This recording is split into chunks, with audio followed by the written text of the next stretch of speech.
સંયમિત કરવા, સંતુલિત કરવા માટે આપણી પાસે એક જ ઉપાય છે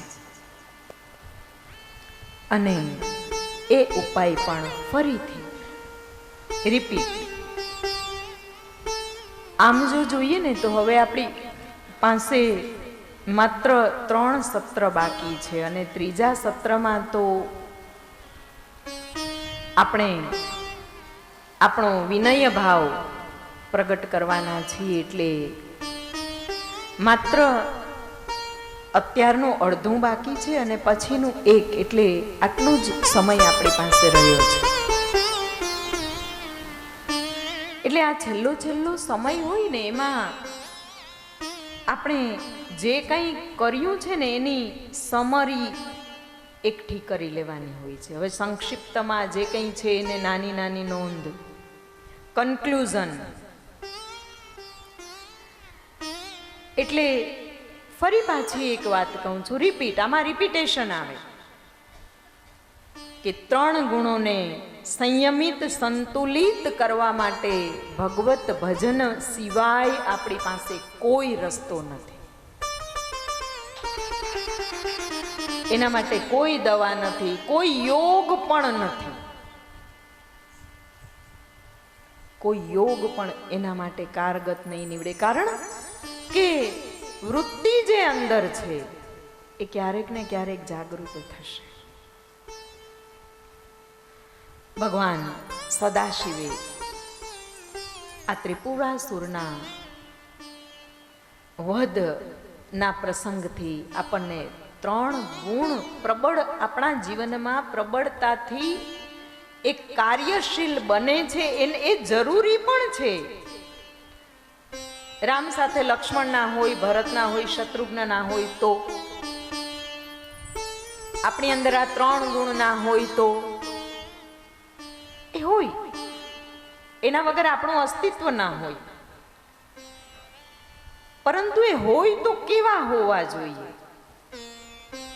એ સંયમિત હોવા જોઈએ, એ નિયમિત હોવા જોઈએ.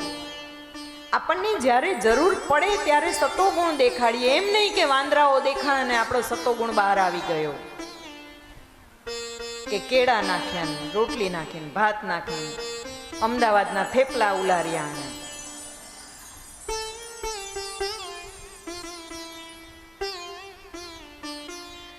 એવું નહીં કે આપણે પૂછ્યા વગર એ વિભીષણ રામ પાસે જતા રહ્યા ને, એવું કહેવાય ને. સંયમમાં નથી આપણો સદગુણ, સત્વગુણ. એવું ના થાય કે આપણને જરૂર ના હોય અને તમો ગુણ બહાર આવી જાય, કે આપણા આખા જીવનની શોભાને નષ્ટ કરી નાખે. ઘણાનો તમો ગુણ આમ શાંત હોય, એટલું સરસ કાર્ય કરે, એટલું સરસ કાર્ય કરે, એટલું બધું દળે સરસ, એટલું બધું દળે ને પછી છેલ્લે ઢાંકણીમાં નાખી દે. દળીને ઢાંકણીમાં છેલ્લે કાંઈક એકાદું એવું આડું અવળું થઈ જાય ને, એકાદું જ થાય. તમોગુણ, અનિયંત્રિત તમોગુણ બહાર આવે, આખું જીવન અસ્તવ્યસ્ત થઈ જાય છે ને. આમાં આખું જીવન આવી જાય છે ને. ભગવાન સદાશિવની શિવ પુરાણ કહે જ છે કે તાવત સર્વાણી પુરાણાની ગર્જંતી, ત્યાં સુધી ગર્જના બધાની થશે કે જ્યાં સુધી શિવ પુરાણનો ઉદય નહીં થાય. આપણી અંદરનો રજોગુણ, રજોગુણ એટલે સુખ, પ્રમાદ, આનંદ પ્રાપ્ત કરવાની વૃત્તિ વાળો, એ એવો ક્યારેક પ્રગટ થઈ જાય ને કે આપણા જીવનને ક્ષોભમાં નાખી દે, સંકોચમાં નાખે, શરમમાં નાખે. એવો કેવો આનંદ, પ્રમોદ. આપણે વિવેક ખોઈ બેસીએ.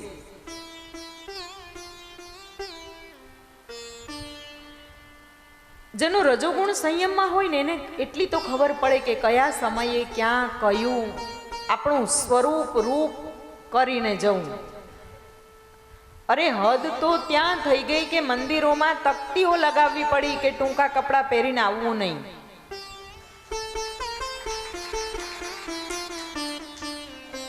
ત્યાં ઓમ નમઃ શિવાય કે રામ રામ કે હરે કૃષ્ણ આવું બધું લખવાનું હોય. જય સિયારામ, જય સ્વામિનારાયણ, XYZ જે એ લખવાના બદલે આવું લખવું પડ્યું. તો પછી આપણે સમજી ના શકીએ કાંઈક તો ગડબડ થઈ છે કે આવું લખવું પડે છે. એટલે આ 3 ગુણોને સંતુલિત કરવા માટે તમારે ધર્મના શરણે આવવું જ પડે. એના વગર આ વાત શક્ય નથી. અને ધર્મના શરણ માટે કહ્યું છે કે આજની યુવાન પેઢીને તમે ઉપનિષદના માર્ગે લઈ જાઓ, તમે વેદાંતનો માર્ગ પકડાવો. એવું નહીં કે તમે જ એક રામ રામ કર્યા રાખો ને સવાર સાંજ આરતીઓ ઉતાર્યા રાખો ને માળા કર્યા રાખો ને ચકલાને ચણ નાખો ને ગાયને રોટલી નાખો ને કીડિયારું પૂર્યાઓ ને એટલે ધર્મ પૂરો. ખોટી વાત. જ્યાં સુધી તમે તમારી પાછળની પેઢીને તમારો ધર્મ આપવામાં સફળ નહીં થાવ ત્યાં સુધી તમારો ધર્મ પૂરો નહીં થાય.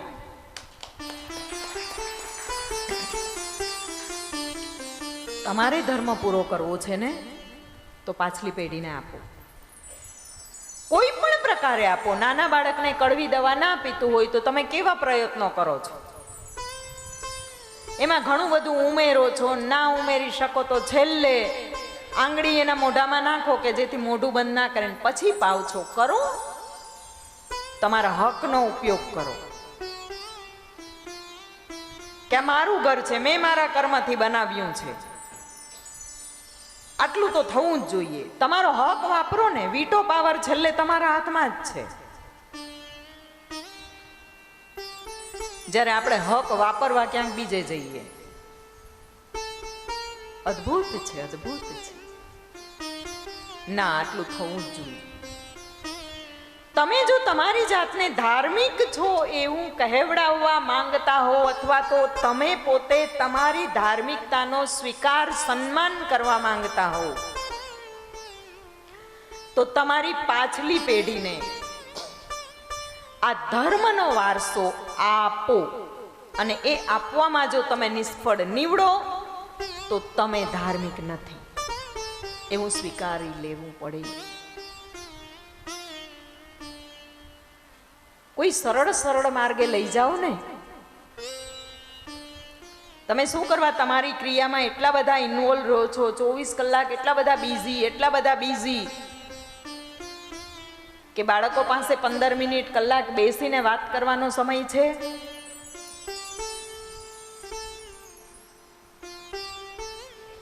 છોકરોએ મોબાઈલ લઈને બેઠો હોય ને, મમ્મીએ મોબાઈલ લઈને, પપ્પાએ મોબાઈલ લઈને, વહુએ મોબાઈલ લઈને, ખબર નહીં પોતપોતાની સ્વતંત્ર દુનિયા રચી લીધી છે.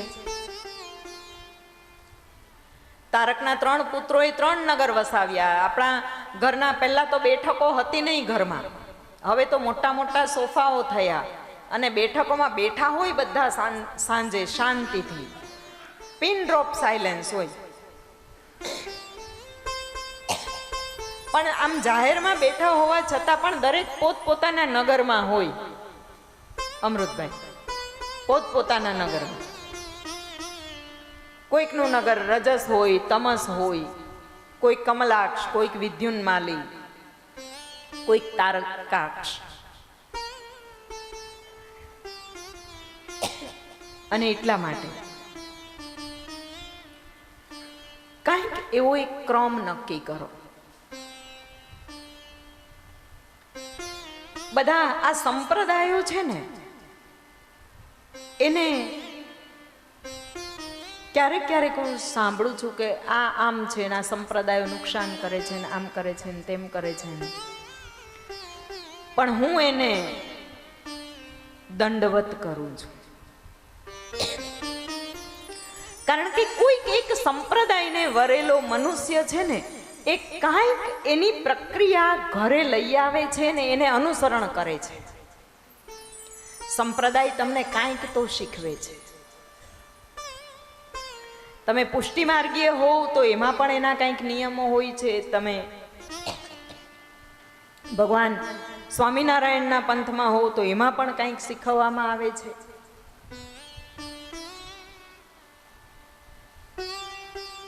અર્થ એમ નથી કહેતી કે તમે કોઈ માર્ગમાં જતા જ રહો. એ તમારી અનુકૂળતાની વાત છે, તમારા શ્રદ્ધા અને વિશ્વાસની વાત છે. પરંતુ આ સંપ્રદાયો કાંઈક તો આપે છે. કોઈક એક માર્ગને વરવાથી એટલે એનો અંગીકાર કરવાથી આપણને કાંઈક તો પ્રાપ્ત થાય છે. કોઈક એક નિયમ બનાવો ઘરમાં, એક આપણા આરાધ્ય, અને એટલા માટે જ એક કુળદેવી રાખ્યા છે, એક ઈષ્ટદેવ રાખ્યા છે કે ભાઈ આખું ઘર એક કુળદેવી હોય, એક ઈષ્ટદેવ હોય તો એનું સ્મરણ કરે, એકાત્મકતા જળવાઈ રહે. શું જળવાય? એકાત્મકતા. આજે તો માતા પિતા ભગવાન સદાશિવને પૂજતા હોય, દાદીમાં પહેલેથી જ ભગવાન રામચંદ્રજીની પૂજા, આપણે રામ પહેલા વધારે પૂજતા હતા, એના હોય. વળી આપણા બાળકો સાંઈ બાબાએ જતા રહ્યા હોય. બોલો,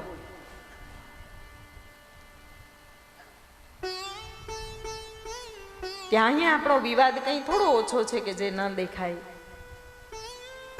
આપણું જીવન સફળ ક્યારે કહેવાય? 5 બંગલા છોડીને જઈએ, 4 ગાડીઓ છોડીને જઈએ પાછળ. આપણે તો ગરીબની જેમ જીવ્યા હોય પણ મરીએ ધનવાન. સંચય કરીને જ આપણે આ બધું ભેગું કર્યું હોય છે, નહીં તો થતું હશે? ગરીબની જેમ જીવી અને ધનવાન બનીને મરીએ ને, એટલે આપણે એમ સમજીએ કે આપણું જીવન સફળ, પણ ખોટી વાત છે.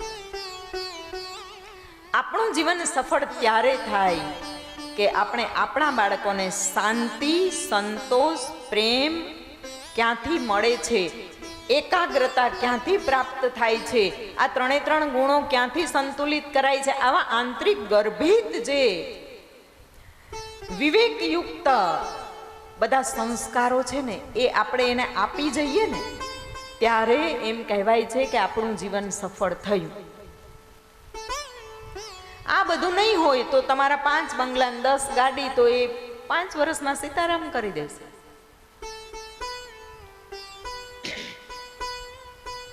ખૂબ સુંદર ભગવાન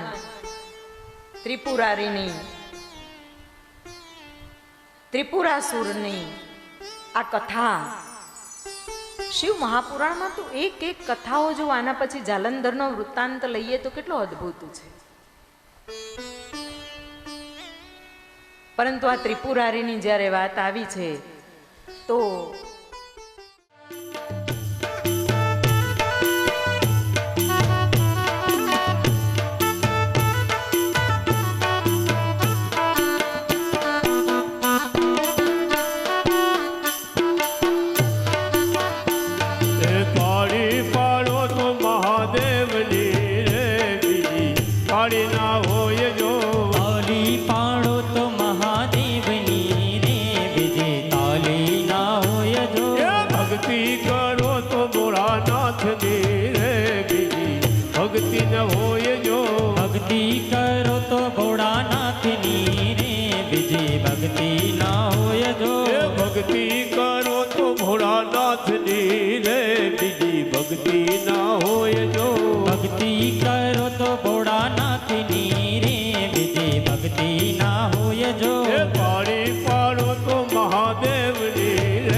પરિવાર કહેવાય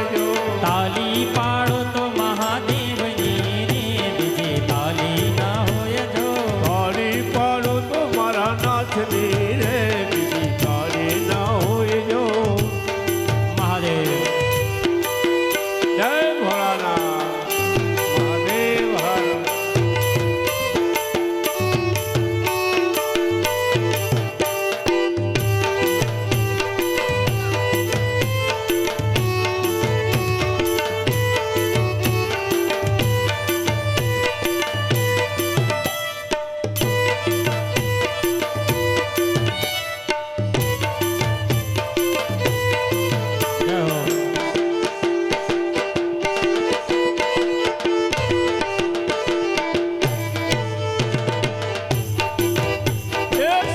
શણગારમાં ઘણો ફેર છે રે શણગાર કોને કહેવાય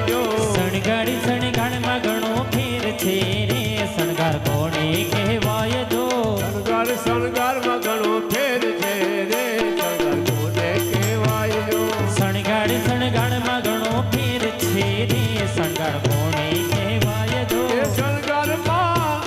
શણગારમાં છે ભલે ચંદ્ર ગયો રે એ શણગાર કહેવાય જો તાલી પાડો તો મહાદેવની રે બીજે તાલી ના હોય જો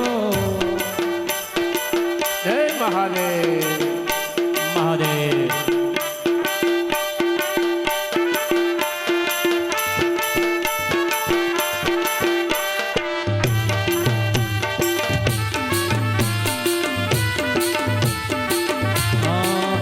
जागो जागो हरे त्रिपुरारी जटारा जोगीड़ा જાગો હવે ત્રિપુરારી જટારા જોગ जागो हरे त्रिपुरारी जटारा जोगंदर હવે ત્રિપુરારી જટારા જોગ महादेव महादेव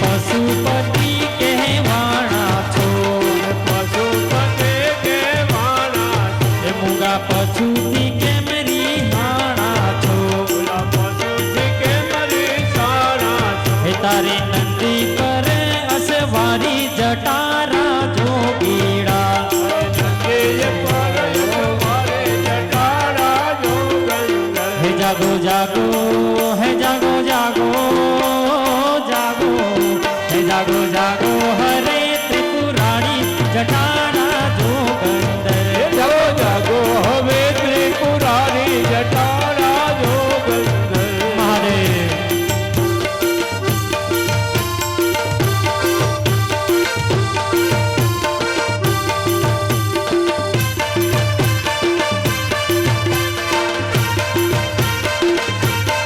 महादेव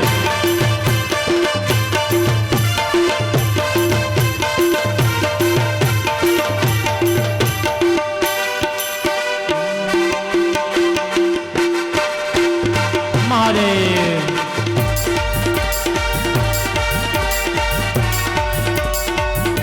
जय भोलेनाथ सशक्ति के साथ सदा पर गंग बहे दिन रात नागर गंगा डम डम डम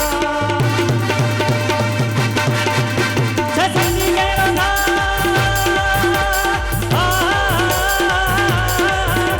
सशक्ति के साथ सदा पर गंग बहे दिन रात नागर गंगा डम डम डम शिव ने बजो बजो दिन रात घोड़ा ने बजो बजो दिन रात शिव ने बजो बजो दिन रात घोड़ा ने बजो बजो दिन रात शिव ने बजो बजो दिन रात घोड़ा ने भजिलो दिन रात शंभू ने भजिलो दिन रात घोड़ा ने भजिलो दिन रात शंभू ने तमे भजिलो दिन रात ओम नमः पार्वती पते हर हर महादेव हर દેવી પાર્વતી અને ભગવાન સદાશિવે ગણેશ અને કાર્તિકેય સ્વામીનો બુદ્ધિ ચાતુર્યની પરીક્ષા કરવાનું, કસોટી કરવાનું નક્કી કર્યું છે. આજે પહેલી વખત જમણી બાજુથી ભાઈઓનો અવાજ સંભળાયો. એમનામાંય ગણગણ સંભળાણું એટલે મેં વિચાર્યું કે શું થયું, પણ સંગનો રંગ લાગી ગયો.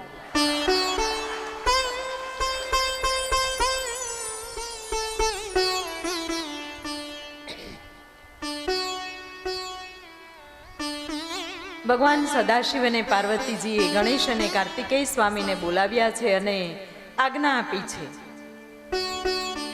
કે આપ બંને આ પૃથ્વીની પ્રદક્ષિણા કરીને આવો. પૃથ્વીની પ્રદક્ષિણા કરી અને જે પ્રથમ આવશે એનો વિવાહ પ્રથમ કરી દેવામાં આવશે. ગણેશ અને કાર્તિકેયજીને માતા પિતાની આજ્ઞા થઈ એટલે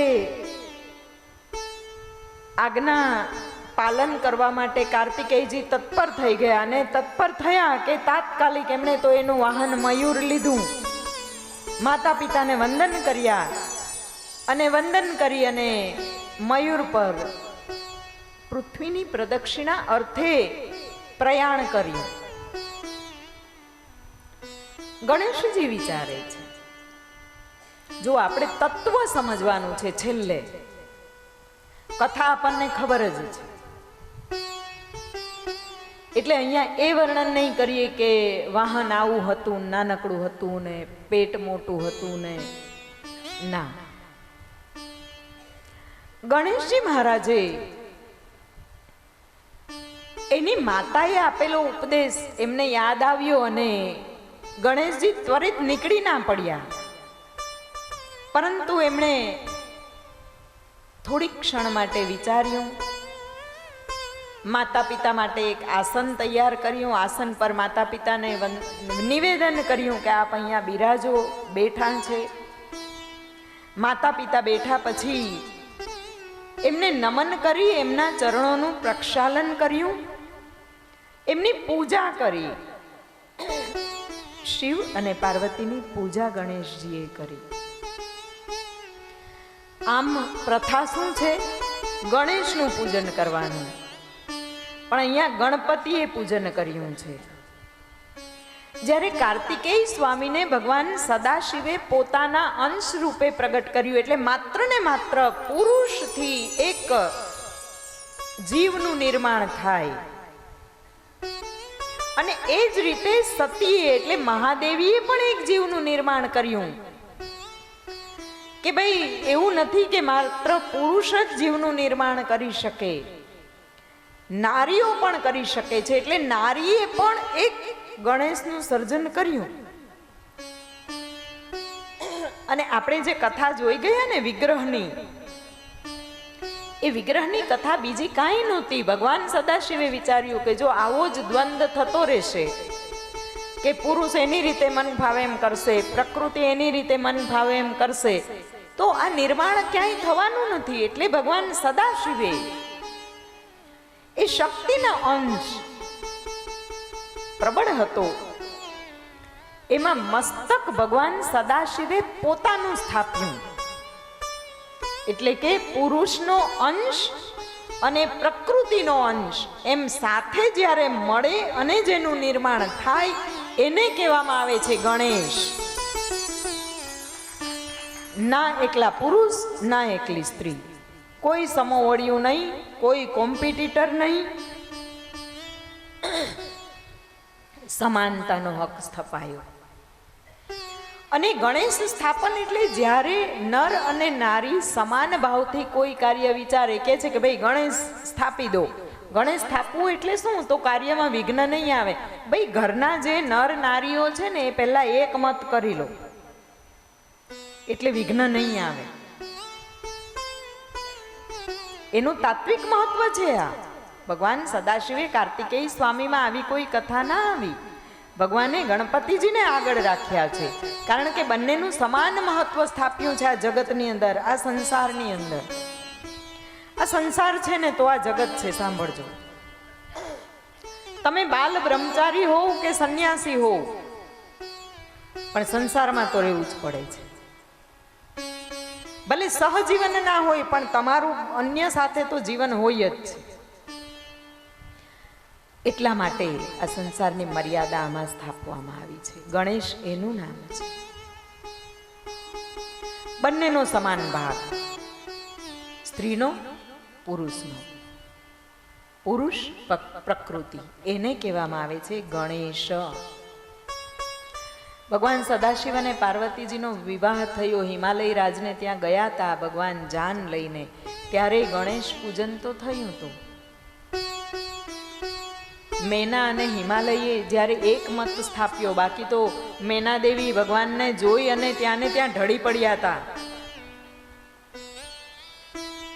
પુત્રી પાસે ગયા હતા અને કહ્યું કે આ લગ્ન હું નહીં થવા દઉં, આ વિવાહ નહીં જ થાય. નારદજીએ સમજાવ્યા, ભગવાન સદાશિવનું જે પૂર્ણ અવિનાશી સ્વરૂપ છે એના દર્શન કરાવ્યા મેના દેવીને સમાધિ અવસ્થામાં. પછી એકમત સ્થપાયો. એકમત સ્થપાયો એટલે ગણેશ પૂજન થયું. પછી શિવ પાર્વતીનો વિવાહ થયો. એવા આ ગણેશજીની કથા. અને આ ગણેશ ઉત્સવ છે ને એ તો લોકમાન્ય ટિળકે જ્યારે આઝાદીની ચળવળ ચાલતી હતી ને, ત્યારે એ અંગ્રેજોએ એક એવો નિયમ કર્યો હતો કે 2 થી વધારે વ્યક્તિઓ એક સાથે ઊભીને બાહ્ય વાત ના કરી શકે, મળી ના શકે.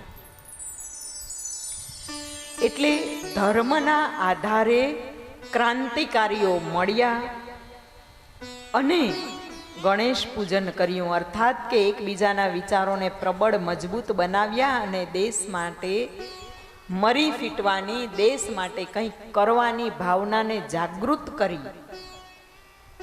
અને ત્યારથી આ ગણેશ ઉત્સવ અમલમાં આવ્યો છે. માફ કરજો પણ એક અંધશ્રદ્ધા ઉપર ખાલી દ્રષ્ટિ કરું છું. મારી એવી કોઈ પ્રકૃતિ નથી કે હું કોઈ પરંપરાને, કોઈ ક્રિયાને એને હું ક્રિટિસાઇઝ કરું, એને ધિક્કારું, એના પરત્વે ગમે તેવા નિવેદનો આપું. મારો સ્વભાવ જ નથી.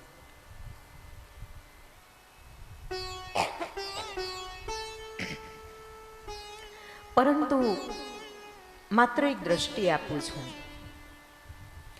કે 5 દિવસ ઘરમાં ગણપતિ લઈ આવી અને બેસાડી દેવા અને પૂજા કરવાથી વિઘ્નોનું હરણ નહીં થઈ જાય. મને યાદ છે કે 1991માં 90ની સાલમાં હું વલસાડથી અમદાવાદ જ્યારે આવી, ત્યારે એ સમય દરમિયાન વલસાડ બાજુ બહુ ગણપતિનું નાકે નાકે ગણપતિ બેસે, ચોરે ને ચૌટે ગણપતિ બેસે. અમદાવાદમાં એ ગણપતિ કઈ રીતે બેસે એ 90ની સાલમાં કોઈને ખબર નહોતી. ખરેખર સાચું કહું છું, દિલ પર હાથ રાખીને, અને દિલ ઉપર, હૃદય ઉપર, એટલે એમાં મારો ભગવાન બિરાજે છે. પણ માત્ર આટલા વર્ષોમાં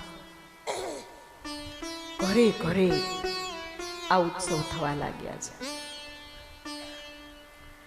આપણા ભારતની અંદર ઉત્સવોની કમી હતી કે આપણે નવા ઉપજાવ્યા? યાદ રાખો, કોઈ પણ વસ્તુનો અતિરેક છે ને એ નુકસાનકારક જ હોય છે. કોઈ પણ વસ્તુનો અતિરેક. આપણે કેટલી સમય અને શક્તિ, ધન એની પાછળ વેડફીએ છીએ. તમે શિવલિંગ પર દૂધ ચડાવશો ને એ વેડફાટ નથી. તમે ભગવાન ગણેશનું એક દિવસ માટે, એક સમય માટે ઉચિત, યોગ્ય એનો, એ પ્રસંગનો, એ મહાત્મ્ય જાણીને એનું પૂજન કરશો ને એ સમય, શક્તિ અને ધનનો વેડફાટ નથી.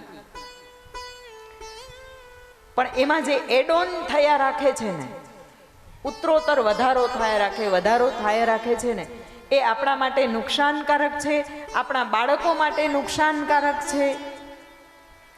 આપણે એટલો સમય શિક્ષણમાં આપ્યો હોય તો શિક્ષિત બેરોજગારો ઓછા થાય કે ના થાય? શિક્ષિત બેરોજગારોની એક નાનકડી વ્યાખ્યા આપો. કારણ કે ક્યાંક તો હું એ ભણી છું ને, થોડું ઘણું, કિંચિત કે જે એવરેજ સ્ટુડન્ટ છે ને, એવરેજ આ રખડે છે ને બધા બેરોજગાર તરીકે, એ કોણ છે તમને ખબર છે? જે સાવ ભણવામાં પુઅર હતું, એ તો એની રીતે શ્રમ કરીને કમાવા માંડ્યું છે.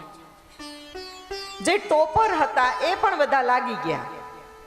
પણ જે એક એવરેજ સ્ટુડન્ટ છે ને, ના ઘરના ના ઘાટના, ના અહીંનો ના તાનો, એ સ્ટુડન્ટ જે છે એ લોકો શિક્ષિત બેરોજગાર તરીકે ફરે છે, રખડે છે. હવે થોડું ઘણું ભણી ગયા છે તો મજૂરી ના કરી શકે ને ટોપમાં મળે એમ નથી. ખીર ખાઈ ના શકે અને ખાજા દૂધ પાક મળે એમ નથી. વચ્ચે ખાંડ ભાત ખાઈને રખડે છે. એટલે બાળકોને આપણે ટોપર બનાવીએ તો બનાવી શકાય ને, એટલો સમય એમાં આપી શકાય ને. ક્રિટિસાઇઝ નથી કરતી, ફક્ત એક વિચાર આપું છું કે એટલું બધું ના અંદર ઉમેરી દો, એટલું બધું ના ઉમેરો. એનું તથ્ય જાણો કે આવ્યું છે ક્યાંથી. પહેલું તો ઉત્પત્તિ વખતે જ જ્યારે બ્રહ્માજી પ્રગટ થયા ને, તો કે આપણે કઈ રીતે થયા, આપણું કારણ શું છે, આપણું મૂળ શું છે, પરિણામ શું છે, એ બધું જોવું ને તમે. ગણેશજી મહારાજે વિચાર્યું કે કાર્તિકેય સ્વામી તો નીકળી ગયા, પણ ગણેશજી ઉભા હતા. જેટલો હિમાયત હું ધર્મની કરું છું ને, એટલી જ હિમાયત હું શિક્ષણની પણ કરું છું. શિક્ષિત હોવા જ જોઈએ. શિક્ષિત થયા વગર તમે ક્યાંય શોભા નહીં પામો. તમારી પાસે જો શિક્ષણ હશે તો તમે વ્યાસપીઠ પર પણ સુશોભિત થશો, અને તમે જો શિક્ષિત હશો તો પાર્લામેન્ટમાં, રાજ્યસભામાં પણ તમે સુશોભિત થશો, અને ઘરમાં સુશોભિત થશો. ગણપતિજીએ વિચાર્યું, માતા પિતાને આસન આપ્યું, પાદ પ્રક્ષાલન, એમના ચરણારવિંદ પખાડ્યા છે, એમની પૂજા કરી છે, અને પૂજા કર્યા પછી 2 હાથ જોડી માતા પિતાને સાષ્ટાંગ વંદન કરી અને ધીરે ધીરે ઓમ નમઃ શિવાય, ઓમ નમઃ શિવાય મનમાં માતા અને પિતા બંનેનું સ્મરણ કરતા કરતા. કારણ કે ગણેશજીને ખબર છે, જ્યારે શક્તિપુત્ર હતા ને ત્યારે એની માતાનું સ્મરણ કર્યું, જગત જનનીનું, અને બધા દેવતાઓને પરાસ્ત કરી દીધા હતા. અત્યારે બંનેનું સ્મરણ કરતા કરતા ની સાથે એમણે 7 પ્રદક્ષિણા કરી છે. 7 પ્રદક્ષિણા પૂરી થઈ. ભગવતી વિચારે છે, શિવજી વિચારે આ શું કરે છે, અને 7 પ્રદક્ષિણા પૂર્ણ કરી ચરણારવિંદમાં જ્યારે મસ્તક ઝુકાવ્યું, ત્યારે માં ભગવતીએ કહ્યું, પાર્વતીજી બોલ્યા કે બેટા તારે પ્રદક્ષિણા કરવા નથી જવી? અને ત્યારે ગણેશજીએ કહ્યું છે કે માં, તમે મને એકવાર એવું કહ્યું તું કે વેદનું વાક્ય છે. શું વાક્ય છે? માતૃદેવો ભવ પિતૃદેવો ભવ. અને એટલે ગણપતિજીએ કહ્યું છે કે ત્વમેવ માતા પિતા ત્વમેવ બંધો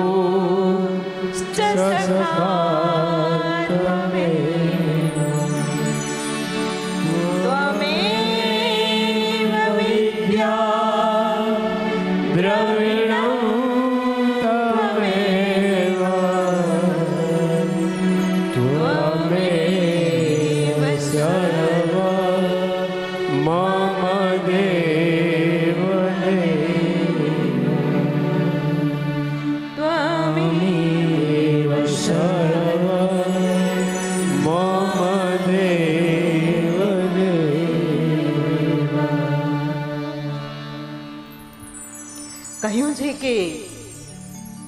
મારા માટે તો સર્વસ્વ તમે જ છો.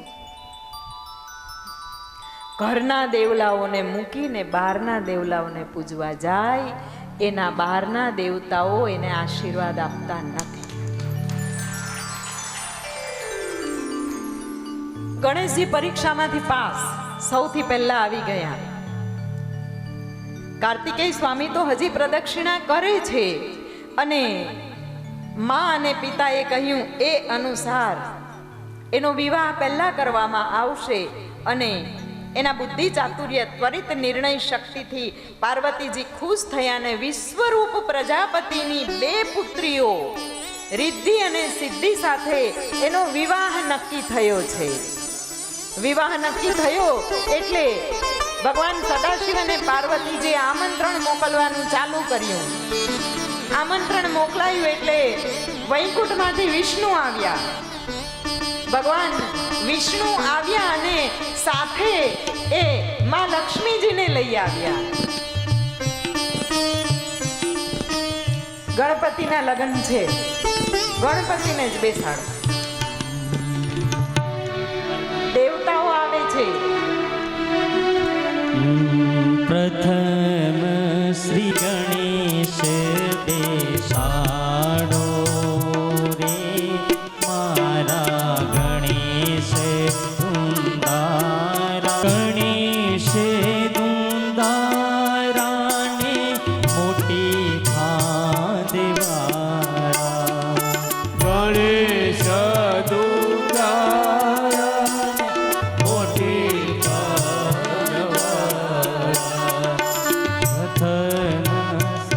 સોને કી सड़ी रूपे की मसा जम्यन की जामा मोत्यन की माला आजू से बाजू से ऊपर से आगे से शिव गणराज पधार रहे हैं. गणी खम्मा गजानन ने गणी खम्मा गणी खम्मा. 4 વેદોના જાણકાર આ જગતને બ્રહ્મ તત્વ આપનારા એવા ભગવાન બ્રહ્માજી બ્રહ્માણી દેવી સાથે પધારી રહ્યા છે. ઘણી ખમ્મા ગણી ખમ્મા ગણી ખમ્મા.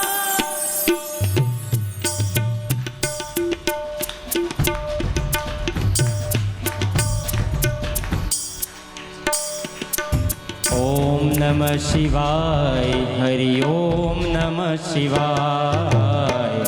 ઓમ નમઃ શિવાય ઓમ નમઃ શિવાય ઓમ નમઃ શિવાય હરિ ઓમ નમઃ શિવાય.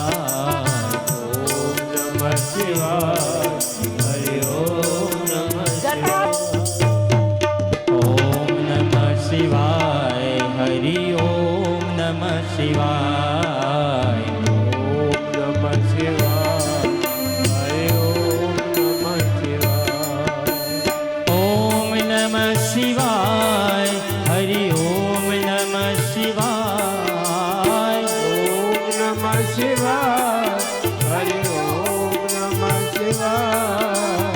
ઓમ નમઃ શિવાય હરિ ઓમ નમઃ શિવાય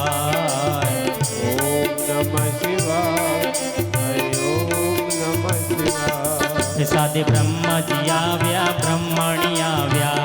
બ્રહ્માજી આવ્યા બ્રહ્મણી આવ્યા બ્રહ્માજી આવ્યા બ્રહ્મણી આવ્યા. બ્રહ્માજી આવ્યા બ્રહ્મણી આવ્યા વિષ્ણુ આવ્યા લક્ષ્મી આવ્યા. વિષ્ણુ આવ્યા લક્ષ્મી આવ્યા ઓમ નમઃ શિવાય હરિ ઓમ નમઃ શિવાય. ઓમ નમઃ શિવાય હરિ ઓમ નમઃ શિવાય ઓમ નમઃ શિવાય હરિ ઓમ નમઃ શિવાય. ઓમ નમઃ શિવાય હરિ ઓમ નમઃ શિવાય હરિ ઓમ નમઃ શિવાય ઓમ નમઃ શિવાય હરિ ઓમ નમઃ શિવાય. મહાદેવ. ઓમ નમઃ શિવાય ઓમ નમઃ શિવાય હરિ ઓમ નમઃ શિવાય હરિ ઓમ નમઃ શિવાય હરિ ઓમ નમઃ શિવાય ઓમ નમઃ શિવાય હરિ ઓમ નમઃ શિવાય ઓમ નમઃ શિવાય હરિ ઓમ નમઃ શિવાય ઓમ નમઃ શિવાય હરિ ઓમ નમઃ શિવાય ઓમ નમઃ શિવાય હરિ ઓમ નમઃ શિવાય ઓમ નમઃ શિવાય હરિ ઓમ નમઃ શિવાય હરિ ઓમ નમઃ શિવાય ઓમ નમઃ શિવાય હરિ ઓમ નમઃ શિવાય હરિ ઓમ નમઃ શિવાય હરિ ઓમ નમઃ શિવાય હરિ ઓમ નમઃ શિવાય હરિ ઓમ નમઃ શિવાય ઓમ નમઃ પાર્વતી પતે હર હર મહાદેવ હર ત્રણે ત્રણ દેવતાઓની ઝાંખી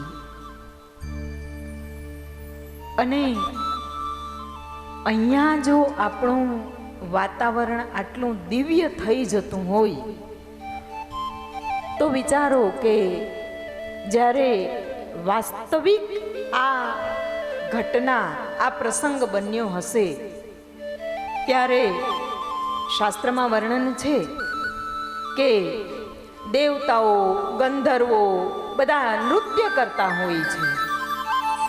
આકાશમાં દંદુભીઓ વાગે, શંખો વાગે, શરણાઈની સુરાવલીઓ પ્રગટ થાય અને ત્યાં દેવતાઓ આવે, સુમન વૃષ્ટિ કરે એટલે પુષ્પવૃષ્ટિઓ કરે અને એ જ સ્થાને પાછા વેદ મંત્રોનું ઉચ્ચારણ થતું હોય છે અને અતિ આનંદિત વાતાવરણ થઈ જાય. વિશ્વરૂપ પ્રજાપતિની બે પુત્રીઓ રિદ્ધિ અને સિદ્ધિ એની સાથે ગણેશજીનો વિવાહ થાય છે. ગણેશજી ખૂબ આનંદિત છે. રિદ્ધિ અને સિદ્ધિ નામના બે પત્નીઓ એમને પ્રાપ્ત થયા છે. સાથે સાથે માં ભવાની પણ ખૂબ જ હર્ષિત છે એના પુત્રના બુદ્ધિ ચારિત્ર્યથી.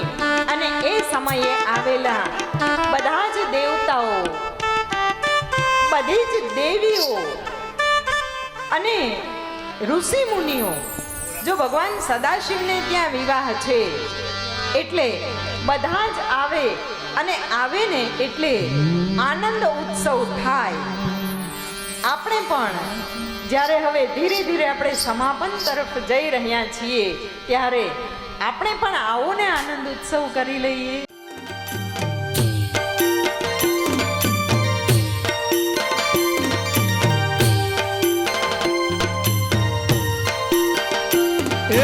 વેશધારી વેશધારી બોલો કેવો વેશધારી હારે સખી આજની ઘડી તે રટિયામણી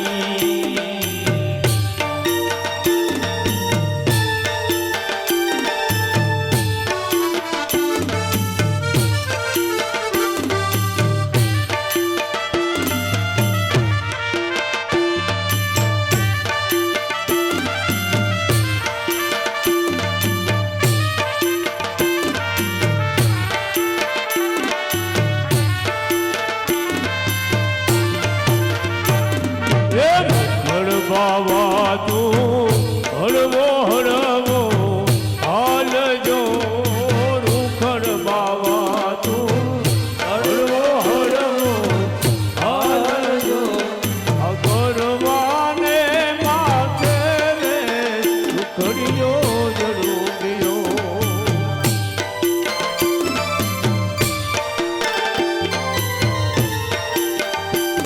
અગરવાને માથે રે રૂખડીયો જરૂરિયો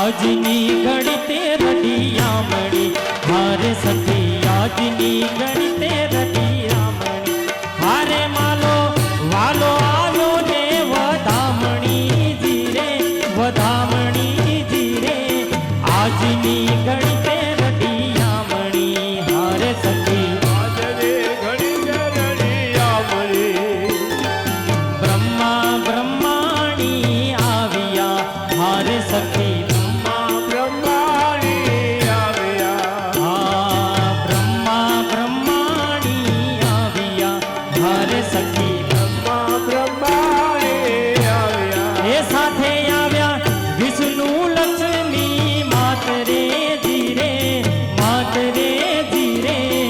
આજની ઘડી તે રડિયામણી હારે સખી આજને ઘડી તે રડિયામણી હે હારે મારો વાલો આવ્યો ને વધામણી ધીરે આજની ઘડી તે રડિયામણી હારે સખી આજની ઘડી તે રડિયામણી હારે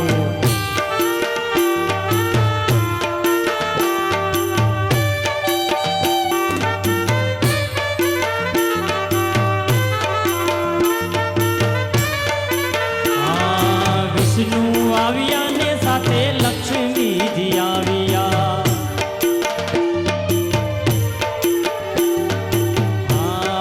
હારે સખી આજની ઘડી તે રડિયામણી હારે સખી આજની ઘડી તે રડિયામણી હારે મારો વાલો આવ્યો ને વધામણી જીરે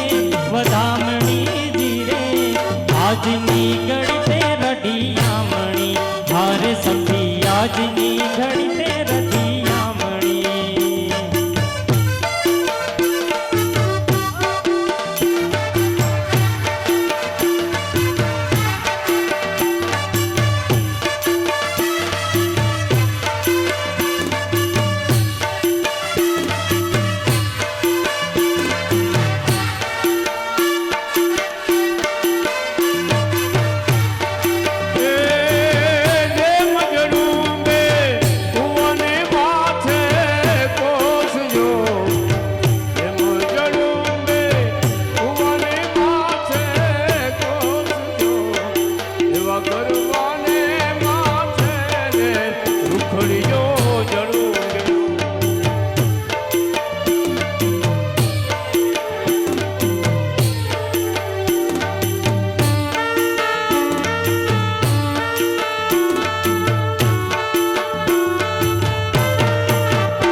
શિવાય ઓમ નમઃ શિવાય હર હર ભોલે નમઃ શિવાય નમઃ શિવાય ઓમ નમઃ શિવાય હર હર ભોલે નમઃ શિવાય ગંગાધરાય શિવ ગંગાધરાય હર હર ભોલે નમઃ શિવાય ગંગાધરા શિવ ગંગાધરા હર હર ભોલે નમઃ શિવાય નમઃ શિવાય ઓમ નમઃ શિવાય હર હર ભોલે નમઃ શિવાય નમઃ શિવાય ઓમ નમઃ શિવાય હર હર ભોલે નમઃ શિવાય ગંગાધરાય શિવ ગંગાધરાય હર હર ભોલે નમઃ શિવાય ગંગાધરાય શિવ ગંગાધરાય હર હર ભોલે નમઃ શિવાય ઓમ નમઃ શિવાય ઓમ નમઃ શિવાય હર હર ભોલે નમઃ શિવાય નમઃ શિવાય ઓમ નમઃ શિવાય ઓમ નમઃ શિવાય ઓમ નમઃ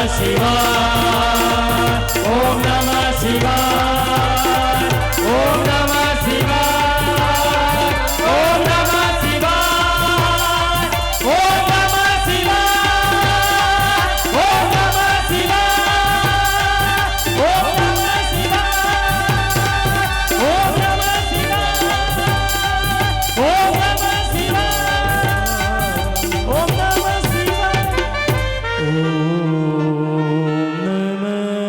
શિવાય. અને પાર્વતીજીના પુત્ર ગણપતિના વિવાહ ઉત્સવ અને સાથે એ ઉત્સવમાં પધારેલા દેવતાઓને આપણા નમસ્કાર સાથે આ સત્રને અહીંયા આપણે વિરામ આપીએ છીએ.